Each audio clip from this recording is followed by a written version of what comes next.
ഛത്തീസ്ഗഡിൽ BJP സർക്കാർ ആൾക്കൂട്ട വിചാരണ നടത്തി ജയിലിലടച്ചിരുന്ന 2 കന്യാസ്ത്രീകളുടെയും 19 വയസ്സുകാരനായ ആദിവാസി വിഭാഗത്തിൽപ്പെട്ട യുവാവ് സുഖുമോയ് മാണ്ഡവിയുടെയും ജയിൽ മോചനത്തെ വളരെ പോസിറ്റീവായിട്ടും സന്തോഷത്തോടെയുമാണ് ഞങ്ങളെല്ലാവരും സ്വീകരിച്ചത്, കേരളമാകെ. യഥാർത്ഥത്തിൽ ഉത്തരേന്ത്യൻ സംസ്ഥാനങ്ങളിൽ, പ്രത്യേകിച്ചും BJP ഭരിക്കുന്ന സംസ്ഥാനങ്ങളിൽ നടന്നുകൊണ്ടിരിക്കുന്ന വളരെയധികം അപകടം പിടിച്ച ന്യൂനപക്ഷ വേട്ട, ആ ന്യൂനപക്ഷ വേട്ടയെക്കുറിച്ച് രാജ്യത്തിൻ്റെ മുമ്പിലും പ്രത്യേകിച്ചും മലയാളികളുടെ മുമ്പിലും കൂടുതൽ ചർച്ച ചെയ്യാനുള്ള ഒരു സാധ്യതയായിട്ടാണ് കേരളമാകെ ഈ പ്രശ്നത്തെ കണ്ടത്. കേരളത്തിലെ മാധ്യമങ്ങളെല്ലാം ഇക്കാര്യത്തിൽ വളരെ പോസിറ്റീവായ സമീപനമാണ് എടുത്തത്. പക്ഷേ ഇതിൽ കേരളത്തിലെ BJP നേതൃത്വം കാണിച്ചത് വലിയ സാമൂഹ്യ വിചാരണയ്ക്ക് വിധേയമാക്കേണ്ട കാര്യമാണ്. മലയാളികളുടെ തിരിച്ചറിയൽ ശേഷിയെ BJP ഇത്രയധികം വില കുറച്ചു കാണരുത്. ആൾക്കൂട്ട വിചാരണ നടത്തി ഇവരെ കയ്യേറ്റം ചെയ്ത് കള്ളക്കേസുണ്ടാക്കി ജയിലിലടച്ച അതേ BJP തന്നെ അവരെ ജയിലിൽ നിന്ന് പുറത്തിറക്കാൻ പോയി നിൽക്കുന്നു എന്നൊരു പ്രതീതി സൃഷ്ടിക്കുകയാണ് ചെയ്തത്. ഇന്നലെ യഥാർത്ഥത്തിൽ ആ ജയിലിൻ്റെ മുമ്പിൽ പോയി നിൽക്കുന്നു. അവിടെ എല്ലാ തരത്തിലുമുള്ള ആ സാഹചര്യത്തിൽ രാഷ്ട്രീയ നേട്ടമുണ്ടാക്കാനുള്ള അങ്ങേയറ്റം വില കുറഞ്ഞ കളികൾ കളിക്കുന്നു. എന്താണ് BJP ശ്രീ രാജീവ് ചന്ദ്രശേഖറും അദ്ദേഹത്തിൻ്റെ കൂടെയുണ്ടായിരുന്ന ടീമും BJPയും എന്താണ് വിചാരിക്കുന്നത്? മലയാളികളുടെ തിരിച്ചറിയൽ ശേഷി, വിവേചന ബുദ്ധി അത്രയില്ലെന്നാണോ? സേതുരാമയ്യർ സിനിമയിലെ ഒരു കഥാപാത്രമുണ്ട്, ടൈലർ മണി. ജഗദീഷിൻ്റെ കഥാപാത്രമാണ്. സേതുരാമയ്യർ CBI അതിൽ അന്വേഷിക്കാൻ വരുന്നത് ഒരു കൊലക്കേസാണ്,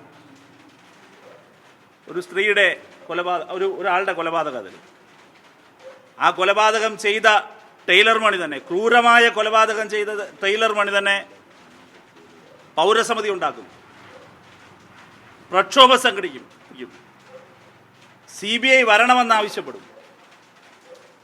ഏറ്റവും ഒടുവിൽ ആ ടൈലർ മണി സേതുരാമയ്യരുടെ പിടിയിലാകുന്നതാണ് ആ സിനിമയിലെ കഥ. ഇന്നലെ യഥാർത്ഥത്തിൽ ശ്രീ രാജീവ് ചന്ദ്രശേഖർ കളിച്ച കളി ടൈലർ മണിയുടെ കളിയായിപ്പോയി എന്നാണ് ഞങ്ങൾക്ക് ഓർമ്മപ്പെടുത്താനുള്ളത്.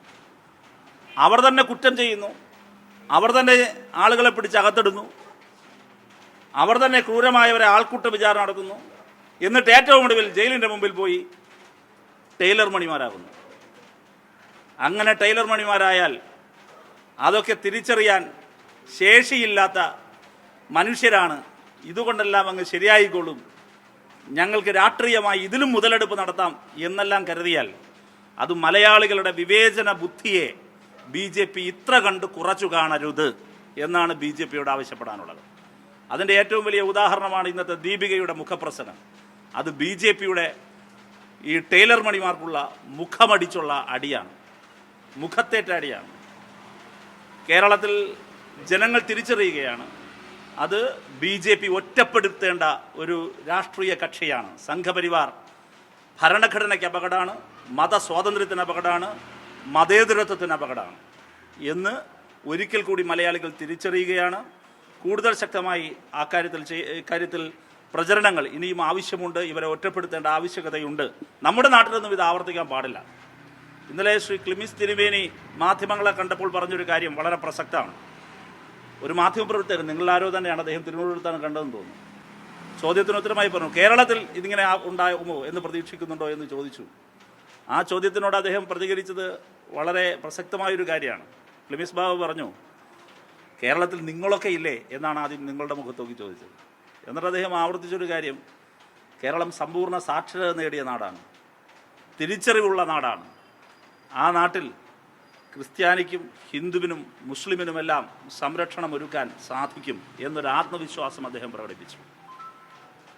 ഞാൻ ആവർത്തിക്കാൻ ഉദ്ദേശിക്കുന്നത്, ആ ആത്മവിശ്വാസത്തെ നമുക്ക് കരുത്ത് പ്രാപിപ്പിക്കണം. അതിന് പുഴുക്കുത്തുകളായി നിൽക്കുന്ന BJPയെയും സംഘപരിവാർ രാഷ്ട്രീയത്തെയും കൂടുതൽ ഒറ്റപ്പെടുത്താൻ നമുക്ക് കഴിയണം. ഇത് വളരെ പ്രസക്തമായി നമുക്ക് മുൻപോട്ട് കൊണ്ടുപോകാനും സാധിക്കണമെന്നാണ് നിങ്ങളോട് പറയാനുള്ളത്. ചില സഭാധ്യക്ഷന്മാരൊക്കെ BJPക്ക് അമിത്ഷായ്ക്കും മോദിക്കും നന്ദി പറഞ്ഞു അവർ നടത്തിയ ഇടപെടലുകൾക്ക് അഭിനന്ദനം അറിയിച്ചതോ? തികച്ചും ദൗർഭാഗ്യകരമാണ്. പക്ഷെ പൊതുവിൽ അങ്ങനെയല്ല അവരുടെ നിലപാട്. ഇപ്പോൾ ദീപിക ആദ്യം എഴുതിയ ഒരു മുഖപ്രസംഗമുണ്ട്. കേരളം ഒഴികെ മറ്റെല്ലാ സംസ്ഥാനങ്ങളിലും കേരളം മാത്രമാണ് സുരക്ഷിതം എന്നവരെന്ന് പറഞ്ഞു. കേരളത്തിന് പുറത്ത് ബാക്കി എല്ലായിടങ്ങളിലും അവർ നേരിടുന്ന വേട്ടയാടലുകളെക്കുറിച്ച് പറഞ്ഞു. യഥാർത്ഥത്തിൽ ഈ വന്ന ഒറ്റപ്പെട്ട ചില പ്രതികരണങ്ങൾ ദൗർഭാഗ്യകരമാണ്. അവരും ഭാവിയിൽ നിലപാട് തിരുത്തും എന്നാണ് എനിക്ക് തോന്നുന്നത്. ഏറ്റവും കുറഞ്ഞത് അവർ ഈ ഉത്തരേന്ത്യൻ സംസ്ഥാനങ്ങളിലെ ആളുകളുമായി സംസാരിക്കണം. ഞാൻ ഒരു കാര്യം കൂടി പറയാൻ ആഗ്രഹിക്കുന്നത്, ഞങ്ങൾ ഛത്തീസ്ഗഡ് സന്ദർശിക്കുമ്പോൾ റായ്പൂർ ബിഷപ്പിനെ സന്ദർശിച്ചു. റായ്പൂർ ബിഷപ്പിനോട് ഞങ്ങൾ കൗതുകത്തോടെ ചോദിച്ചൊരു ചോദ്യം, ഇവിടെ BJP സർക്കാരാണല്ലോ ഭരിക്കുന്നത്, നമ്മുടെ നാട്ടിലൊക്കെ ബിഷപ്പ് ഹൗസുകൾ തോറും ഇങ്ങനെ കേക്കുമായിട്ട് കേന്ദ്രമന്ത്രിമാർ BJP നേതാക്കൾ കയറിയിറങ്ങുകയാണ്. താങ്കളോട് ഏതെങ്കിലും ഒരു കൂടിക്കാഴ്ചയ്ക്ക് മുഖ്യമന്ത്രി തയ്യാറായിട്ടുണ്ടോ, അല്ലെങ്കിൽ താങ്കൾ തയ്യാറായിട്ടുണ്ടോ, അതും നടന്നോ എന്ന് ചോദിച്ചു. അപ്പോൾ അദ്ദേഹം പറഞ്ഞൊരു കാര്യമുണ്ട്, BJPയുടെ മുഖ്യമന്ത്രി അധികാരത്തിൽ വന്നിട്ട് നാളിതുവരെ ഒരു കൂടിക്കാഴ്ചയും അങ്ങനെ അനുവദിച്ചിട്ടില്ല.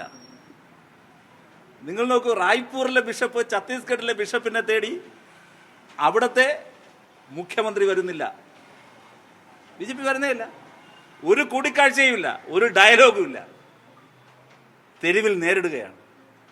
ഇവിടെയോ അതേ BJP നേരത്തെ ഞാൻ പറഞ്ഞ ടൈലർ മണിമാരുടെ പണിയെടുക്കുകയാണ്, പോയിട്ട് ചങ്ങാത്തം കൂടുകയാണ്.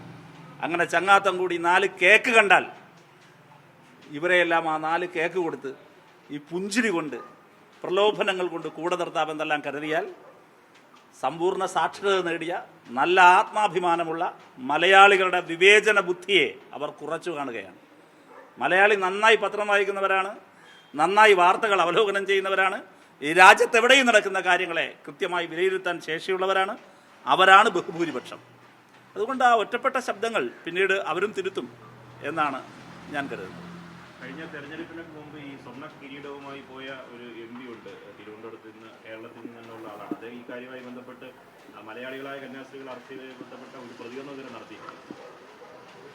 അദ്ദേഹം സിനിമയിലാണ് ജീവിക്കുന്നത്, സിനിമ ജീവിതമല്ല.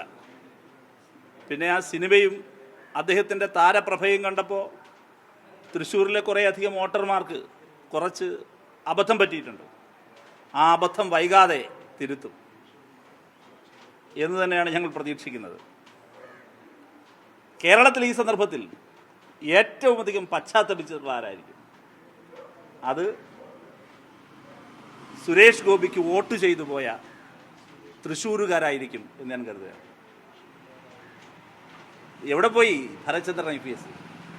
എന്തൊക്കെയായിരുന്നു?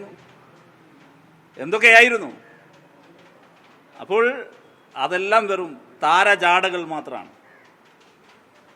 അതൊക്കെ ജനം തിരിച്ചറിയുന്നുണ്ട്. ഇതെല്ലാം ആത്യന്തികമായി BJPയാണ്. യഥാർത്ഥത്തിൽ ഇവിടെ വേണ്ടത് രാജ്യത്ത് ഇതിൻ്റെ തുടർച്ചയിൽ ഉയരേണ്ട ഏറ്റവും പ്രധാന മുദ്രാവാക്യം, ഞങ്ങളുടെ DYFI ഇത് ആവശ്യപ്പെടുകയാണ്. MP എന്നുള്ള നിലയിലും ഞങ്ങളുടെ പാർട്ടിയും അതുതന്നെയാണ് ആവശ്യപ്പെടുന്നത്. അത് ഈ ഡ്രക്കോണിയൻ വകുപ്പുകളുള്ള മതപരിവർത്തന നിയമം അടിയന്തരമായി പിൻവലിക്കാൻ തയ്യാറാകണം. ആൾക്കൂട്ട അക്രമങ്ങൾക്ക് ഈ മതപരിവർത്തന നിയമം ഒരു ആയുധമാവുകയാണ്. അവർക്ക് നിയമപരിരക്ഷ കൊടുക്കാനുള്ളതാണ് ഈ ഡ്രക്കോണിയൻ ലോ. അതുകൊണ്ട് അടിയന്തരമായി 2 കാര്യങ്ങൾ ചെയ്യണം. ഒന്ന്, ഈ കന്യാസ്ത്രീകൾക്കെതിരെ എടുത്ത കേസ് അടിയന്തരമായി പിൻവലിക്കണം. രണ്ടാമതൊരു കാര്യം ചെയ്യേണ്ടത്, വിവിധ സംസ്ഥാനങ്ങളിൽ ഇപ്പോഴും നിലനിൽക്കുന്ന മതപരിവർത്തന നിയമം പിൻവലിക്കാൻ തയ്യാറാകണം. ആൾക്കൂട്ട അക്രമങ്ങളെ നമുക്ക് ചെറുക്കാൻ കഴിയണമെങ്കിൽ ആൾക്കൂട്ട അക്രമങ്ങൾക്ക് നിയമപരിരക്ഷ കൊടുക്കുന്ന നിയമം അടിയന്തരമായി പിൻവലിക്കണം. ഇന്ന് ഹിന്ദു പത്രത്തിൽ ജി സുധാകരൻ ഒരു വിശദമായൊരു അഭിമുഖം വന്നിട്ടുണ്ട്. അതിലൊരു ചോദ്യം CPM-ലെയും പാർട്ടിയിലെയും യുവതലമുറയെക്കുറിച്ചുള്ള ഒരു അഭിപ്രായമാണ്. അവിടെ പ്രകടനത്തെ എങ്ങനെ വിലയിരുത്തുന്നതെന്നാണ് സുധാകരൻ ചോദിച്ചത്. അദ്ദേഹം പറയുന്നത് ഒരു ബിലോ ആവറേജ് പോലും ഒരു എബോ ആവറേജ് പോലുമുള്ള ഒരാൾ പ്രകടനം ആരുടെ ഭാഗത്തുമില്ല. ഒരു സാധാരണ ഒരു പ്രവർത്തനം മാത്രമേ ഉള്ളൂ. അത് എല്ലാവർക്കും അറിയാം എന്നാണ് പറയുന്നത്. അവർക്ക് മെച്ചപ്പെട്ട പ്രവർത്തനം ഭാഗത്ത് ഉണ്ടാവില്ല എന്നാണ് പറഞ്ഞിരിക്കുന്നത്. എന്താണ് എൻ്റെ അഭിപ്രായം? അദ്ദേഹം വളരെ തലമുതിർന്ന ഒരു പൊതുപ്രവർത്തകനും കമ്മ്യൂണിസ്റ്റ് പാർട്ടിയുടെ നേതാവുമാണല്ലോ.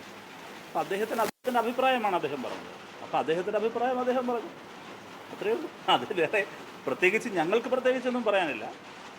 അത് കേരളത്തിലെ യുവജന പ്രസ്ഥാനം, ഇടതുപക്ഷ പ്രസ്ഥാനങ്ങളൊക്കെ തന്നെ സ്വാഭാവികമായും വളരെ പോസിറ്റീവായിട്ടാണ് മുമ്പോട്ട് പോകുന്നത്. ഇനി അങ്ങനെ അഭിപ്രായങ്ങളൊക്കെ പറഞ്ഞാൽ സ്വാഭാവികമാണ്. കൂടുതൽ മെച്ചപ്പെടുത്താൻ വേണ്ടി അതിനെ ക്രിയേറ്റീവായിട്ട് എടുത്താൽ പോലും അതിലെന്താ വിവാദത്തിൻ്റെ കാര്യമുള്ളത്? ഇപ്പോൾ ഉദാഹരണം പറഞ്ഞാൽ സലാം ബി ഹൈദ്രൂസിൻ്റെ റിപ്പോർട്ടിംഗ് എത്ര പോലെ കുറച്ചൊന്ന് മെച്ചപ്പെടുത്തണമെന്ന് ഒരാൾ പറഞ്ഞാൽ മെച്ചപ്പെടുത്തിയാൽ കുറേ കൂടി നല്ലതാവില്ലേ? അതിൻ്റെ അർത്ഥം മോശമെന്നല്ല. സലാം ബി ഹൈദ്രൂസ് ഇത്ര നല്ല ഇപ്പോൾ ഏഷ്യാനെറ്റിൻ്റെ മീറ്റിങ്ങിൽ ഏഷ്യാനെറ്റിന് നല്ല ഉയർന്ന ഒരാൾ പറയുകയാണ് സംഗതിയൊക്കെ കൊള്ളാൻ കേട്ടോ, പക്ഷെ കുറച്ചൊന്ന് മെച്ചപ്പെടുത്തുമ്പോഴാണല്ലോ. അപ്പോൾ കുറേ കൂടി മെച്ചപ്പെടുത്താൻ ഞങ്ങൾക്കത് ഊർജ്ജം ചെലവല്ലേ.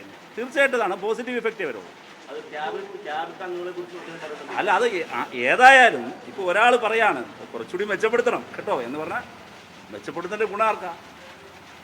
പോസിറ്റീവായിട്ടാണ് ഞങ്ങളങ്ങനെ ക്രിയേറ്റീവ്. ഉപദേശമായിട്ട് മാത്രമേ കാണൂ. അല്ല, അത് ക്രിയേറ്റീവ് അല്ലേ? ആരായാലും നമ്മളെപ്പോഴും അങ്ങനെയല്ലേ. നിങ്ങളൊരു കാര്യം കുറച്ചുകൂടി മെച്ചപ്പെടുത്തണം എന്ന് പറഞ്ഞാൽ എന്താ? സ്നേഹമുള്ളതുകൊണ്ട് പറയുന്നതല്ലേ അല്ലേ? അപ്പോൾ നമ്മൾ അതിനെ സ്നേഹപൂർവ്വം സ്വീകരിക്കുകയല്ലേ വേണ്ടത്. ഞങ്ങളിപ്പോൾ അല്ലാതെ പറയുന്നൊരു കൾച്ചർ ഞങ്ങൾക്കില്ലല്ലോ. ഞങ്ങൾ യഥാർത്ഥത്തിൽ വളരെ പോസിറ്റീവായിട്ട് ഏത് കാര്യത്തെയും വരുന്ന ഏത് കോണിൽ നിന്ന് വരുന്ന ഏത് അഭിപ്രായങ്ങളെയും വളരെ പോസിറ്റീവായിട്ടാണ്. അങ്ങനെ ഒരു പോസിറ്റീവായൊരു അഭിപ്രായം ക്രിയേറ്റീവായിട്ട് ഒരാൾ പറഞ്ഞാൽ അത് അദ്ദേഹത്തിൻ്റെ കാഴ്ചപ്പാടാണല്ലോ. അപ്പോൾ അദ്ദേഹത്തിൻ്റെ തോന്നൽ എന്ന് പറഞ്ഞാൽ തീർച്ചയായിട്ടും കൂടുതൽ മെച്ചപ്പെടുത്താൻ വേണ്ടി ഞങ്ങൾ ബാധ്യസ്ഥരാണല്ലോ. അത് ചെയ്യണം, അത് ചെയ്യും. അതിലൊന്നും കാര്യമില്ല, പ്രശ്നമില്ല.